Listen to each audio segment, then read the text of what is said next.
আজকে একদম একটা অন্য সেটআপ, অন্য ব্যাকগ্রাউন্ডে ইন্টারভিউ হচ্ছে, দল থেকে সাসপেন্ড করা হয়েছে। পিছনে তোমার পিছনে যেটা সবসময় দেওয়ালে প্রিন্ট আমরা দেখতে পারি সেটাও নেই আজকে। খারাপ লাগছে?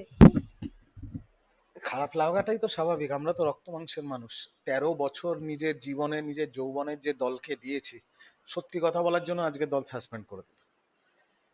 যখন 4 তারিখ রেজাল্টের পরে তৃণমূলের গুন্ডারা যারা জার্সি বদলে এক নিমিষে বিজেপি হয়ে যখন তাণ্ডব চালাচ্ছিল, যখন আমার মাকে ফোন করে বলা হচ্ছিল তোর ছেলের মুন্ডু কেটে ফুটবল খেলবো, তোকে আগুন জ্বালিয়ে দেবো, যখন আমার বউকে বলা হচ্ছিল রেপ করা হবে, যখন আমার 75 বছর বয়সী সেরিব্রাল অ্যাটাকের পেশেন্ট শ্বশুর মশাইকে চড়থাপ্পড় মারা হচ্ছিল, তখন তো আমার পাশে আমার দল দাঁড়ায়নি।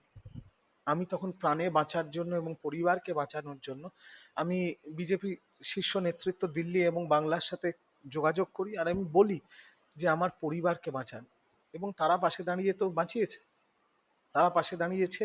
আর এই সত্যি কথাটা সৌজন্যের খাতিরে আমি বলেছি বলে আমি দলের কাছে খারাপ হয়ে গেলাম।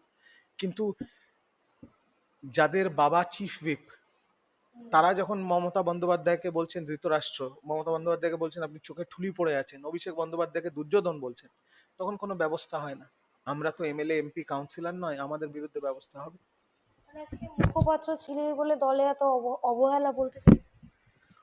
মুখপাত্র ছিলাম বলে অবহেলা না, অবহেলাটা তার কারণ হচ্ছে আমাদের বাবা মা তো কেউ নেতা মন্ত্রী নয়, আর আমাদের কাছে ব্যাংকে কোটি কোটি টাকাও নেই, আমরা চাকরিজীবী, হয়তো অবহেলাটা সেই জন্য বেশি।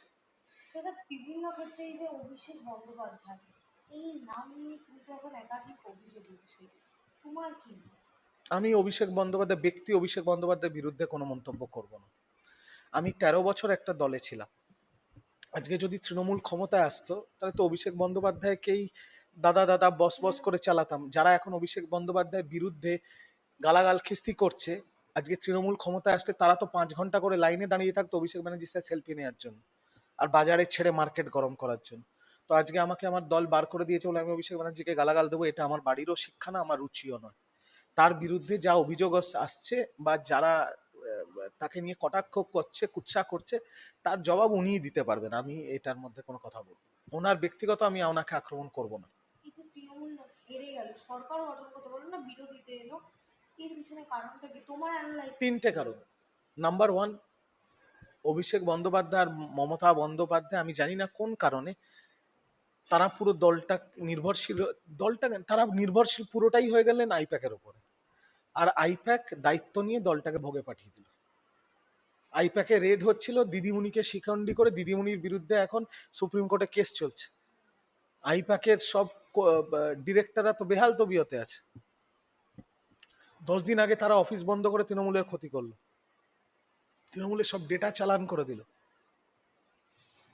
টাকা নিয়ে টিকিট বিক্রি করলো। আইপ্যাক দলটাকে শেষ করে দিয়েছে, number one. Number two, Mamata di বা ওরকম সিনিয়র নেতৃত্ব না, একদম গ্রাসরুটের যে তৃণমূলের নেতা, কাউন্সিলর, পঞ্চায়েত, পঞ্চায়েত সমিতি, জেলা পরিষদ মেম্বার, তারা মানুষের সাথে যেভাবে অত্যাচার করেছে, মানুষকে যেভাবে ধমকেছে চমকেছে, যেভাবে টাকা তুলেছে, গলায় পা দিয়ে বুকে পা দিয়ে মানুষের থেকে টাকা নিয়েছে, মানুষ তাদের ওপরে রাগে তৃণমূল বিরুদ্ধে ভোট দিয়েছে। তাও 41% মানুষ তৃণমূলকে ভোট দিয়েছে, আর সেই ভোটটা বাংলার মানুষ মমতা ব্যানার্জিকে দেখে দিয়েছে। বাকি এই এই গ্রাসরুট লেভেলের চোটচোট্টা বদমাশগুলো দলটাকে শেষ করে দিল। আর তৃতীয়, যেটা সবচেয়ে বড় কারণ, মমতাদির সবচেয়ে বড় শক্তি ছিল বাংলার মায়েদের ভোট, মেয়েদের ভোট।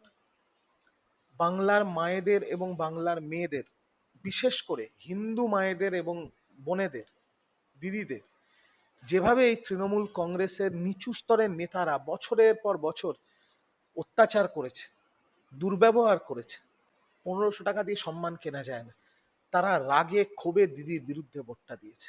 দিদির এটা কোনো দোষ নেই, আমার দিদির জন্য খারাপ লাগে। দাদা, এই যে রাজনীতিতে যে কর্পোরেট কালচারটা চলে এসছে, সেটা কি কোথাও তুমি মনে করো যেটা ভুল? কর্পোরেট কালচার এসছিল রাজনীতিতে, কর্পোরেট হিসেবেই দলটা চলছিল বলে দলটা 215 থেকে তো 80-তে নেমে এসছে। তার আগে তো তিনবার বিনা কর্পোরেট আমরা জিতেছি, জিতিনি কি? মমতা দি যখন 2011 সালে একা দাঁড়িয়ে সিপিএম কে হারিয়েছে, তখন ছিল কোনো কর্পোরেট? ছিল না তো। তো মানুষকে সাথে নিয়ে চলতে হবে। মমতা দিকে এরা আটকে দিয়েছিল, অভিষেক বন্দ্যোপাধ্যায় যে কোনো কারণে তাদের অন্ধবিশ্বাস করেছিল এবং দাদাকে গৃহবন্দীর মতো এরা করে রেখেছিল, দলের কর্মীরা দাদার কাছে যেতে পারতো না। তো একটা রাজনৈতিক সাংগঠনিক দল তারা যদি তাদের নেতৃত্বের কাছে না পৌঁছতে পারে, বাচ্চা বাচ্চা 20-22 বছরের অন্য রাজ্যের ছেলেপুলেরা আমাদের ফোন করে বলবে কিভাবে রাজনীতি করতে হবে।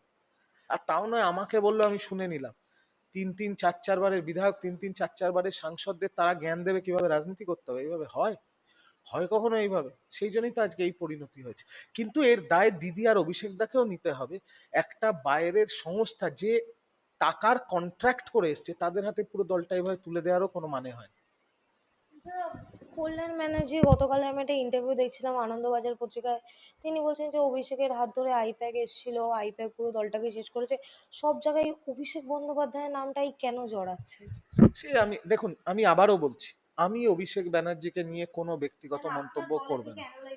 আমার দলের থেকে অ্যানালিসিস, আমি তো একটাই কথা বললাম, যদি আমি অভিষেক বন্দ্যোপাধ্যায়কে দোষারোপ করি, তাহলে একটা জায়গাতে আমি বলবো দাদাকে যেটা দায় নিতে হবে সেটা হচ্ছে কেন আইপ্যাকের ওপর পুরো দলটা ছেড়ে দিল। বিগত 6-7 মাস ধরে তো পুরো তৃণমূল কংগ্রেসটাকে আইপ্যাক চালাচ্ছিল, মমতা ব্যানার্জি অভিষেক ব্যানার্জি নয়। কেন অভিষেক বন্দ্যোপাধ্যায় পুরো দলটাকে আইপ্যাকের হাতে ছেড়ে দিল, এইটার দায় তাকে নিতে হবে।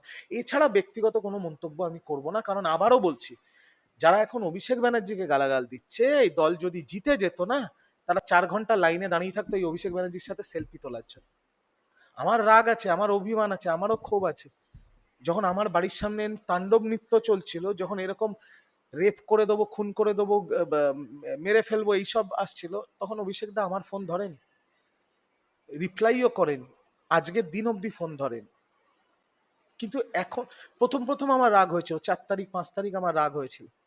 এখন তার যে বাসস্থান, তার যে বাসভবন, যেখানে তার স্ত্রী আর দুটো ছোট ছোট বাচ্চা থাকে, সেই বাড়ির বাইরে যা হচ্ছে সেটা দেখে এখন আমি উপলব্ধি করেছি যে কিভাবে অভিষেক বন্দ্যোপাধ্যায় আমার ফোন ধরতেন, ধরেই বা কি বলতেন। কারণ তিনি তো নিজের পরিবারকে সুরক্ষিত রাখতে পারছেন না। তার বাড়ির সামনে আমি গিয়ে দেখছি কেউ ফ্ল্যাগ লাগিয়ে দিচ্ছে, কেউ দরজায় লাথি মারছে, ওটা তো সেলফি পয়েন্ট হয়ে গেছে। আমি দেখলাম কালকে একটা ছেলে গিয়ে পেচ্ছাপ করে দিয়েছে ওই বাড়ির বাইরে। তো এই পরিস্থিতিতে তিনি তার পরিবারকে ঠিকভাবে সুরক্ষিত রাখতে পারছে না, তো আমি কে আর আমি কোথায়? তো আমি এই 4-5 দিন কেটে যাওয়ার পরে আমার এটাই মূল্যায়ন হয়েছে, আর আমার এর বাইরে কিছু বলার নেই। তারা দল থেকে সাসপেন্ড করে দিয়েছে তোমায়, পরবর্তী ভাবনা কি ভাবছো?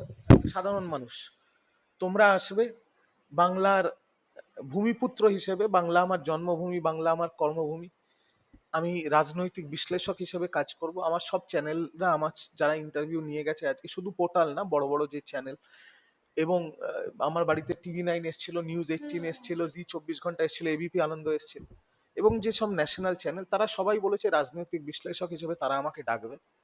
আমি রাজনৈতিক বিশ্লেষক হিসেবে, একজন বাঙালি হিসেবে বাংলার কথা তুলে ধরবো। মুখ্যমন্ত্রী শুভেন্দু অধিকারী, আমি আশা করি তিনি বাংলার জন্য কাজ করবেন, বাঙালির জন্য কাজ করবেন, বাংলার উন্নয়ন হবে, বাংলার ভালো হবে, বাংলার ছেলেমেয়েরা চাকরি পাবে। কিন্তু গঠনমূলক ইস্যু ভিত্তিক আমি সমালোচনাও করব। কারণ বাংলার মানুষ তো বুক ভরা আশা নিয়ে এই পরিবর্তন এনেছে। আজকে যদি বিজেপি ও তৃণমূল ভুল করেছে বলেই তো ক্ষমতায় নেই, তো বিজেপিও যখন তৃণমূলের ভুলগুলো করবে, বা তৃণমূলের বেনজল ঢুকে বিজেপিতে গিয়ে সেই ভুলগুলো করবে, সেই প্রশ্ন আমি তখন করব। আমি এখন ফ্রি, আমি আমি কোনো দলে নেই, না আমি বিজেপিতে নাম লিখিয়েছি, না আমি বিজেপিকে বলেছি আমি জয়েন করতে চাই, না তারা আমাকে নেওয়ার কোনো আগ্রহ দেখিয়েছে। তৃণমূল আমাকে বার করে দিয়েছে, আমি দল ছাড়িনি, দল বার করে দিয়েছে।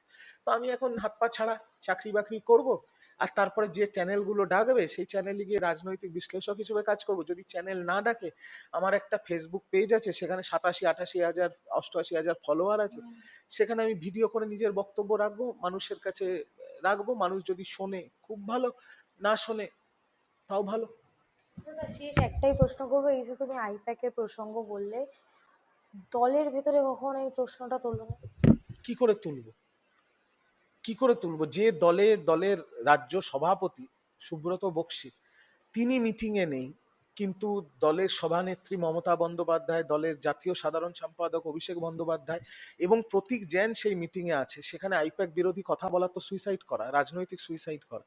কি করে বলবো? তাকে ছাড়াও মানে প্রতীক জিন যখন থাকবে না তখনও তো দলকে একবার কি প্রশ্ন করে করা বলবো?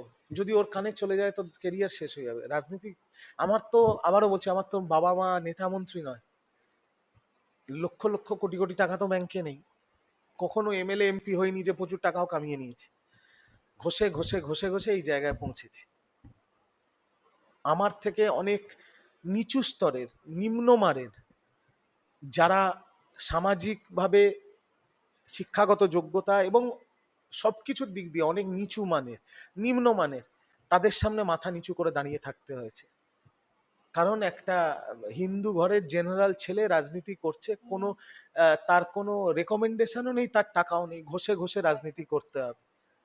সেটা করে করে এই জায়গায় এসেছিলাম, কিন্তু বিজেপির প্রতি সৌজন্য দেখিয়েছিলাম এবং সত্যি কথা বলেছিলাম বলে আজকে দল থেকে সাসপেন্ড।